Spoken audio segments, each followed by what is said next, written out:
नमस्कार विद्यार्थी मित्र, आपल्या सगळ्यांचं एच डी एक्झाममध्ये खूप खूप स्वागत. विद्यार्थी मित्र, आज आपण न्यायालय भरती संदर्भात सर्वात महत्त्वाची आणि मोठी न्यूज आणली आहेत. विद्यार्थी मित्र, आपण पोलीस भरती झाली, त्यानंतर जिल्हा परिषद भरतीच्यामध्ये आरोग्य सेवक, आरोग्य सेविका राहिलेले पदाचे पेपर कधी होणार त्या संदर्भातच वनरक्षक, तलाठी भरती, सर्व सरळ सेवा भरतीची माहितीनं अपडेट देत असतो. त्यामुळे व्हिडिओ शेवटपर्यंत बघा. चॅनलवर नवीन असेल तर लगेच चॅनलला प्लीज सबस्क्राईब करून घ्या, शेवटपर्यंत बघा. तर अशा प्रकारे विद्यार्थी मित्र तुम्ही बघू शकता, ही न्यूज न्यायालय भरतीची नसून वनरक्षक भरती आहे. पण विद्यार्थी मित्र, यामध्ये जो घोळ झाला त्या घोळानुसार तुम्हाला एक सावध म्हणून हा व्हिडिओ बनवतो आहे.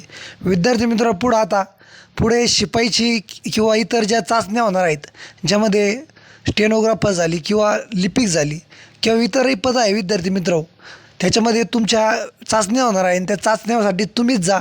कारण की विद्यार्थी मित्र, तू बघू शकताय 2 महिन्यानंतर दोघा गुन्हा दाखल, भरतीत पहिला आला पण धावण्यासाठी डमी पाठवला. तर अशा प्रकारे तुम्ही कोणताही प्रकार करू नका.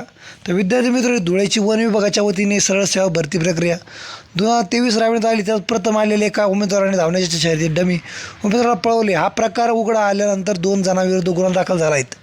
पोलिसांच्या माहितीनुसार लिपिक विकास प्रकाश भागवत यांनी या प्रकरणी फर्याद दिली. त्यानुसार राहुल शिवसिंग गोलवाल, राहणार हुमसेन्सपूर तालुका, जिल्हा संभाजीनगर यांनी भरती प्रक्रियेत वर्धा जिल्ह्यातून लेखी परीक्षा दिलीत.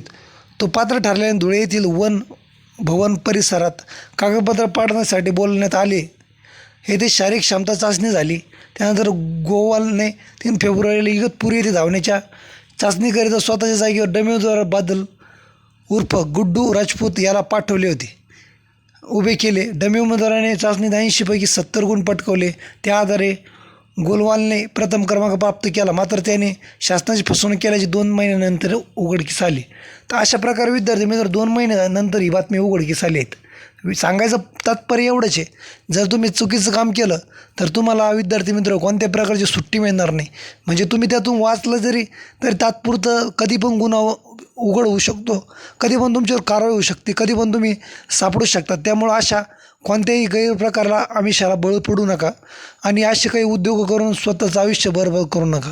कारण की तुम्ही या भरतीला जरी असे काही केलं तरी पुढच्या कोणत्याच भरतीसाठी पात्र राहणार नाही. शासनाने तुम्हाला एकदा ब्लॅकलिस्टेड केलं तर तुम्ही कोणत्याच भरतीत फॉर्म भरू शकत नाही.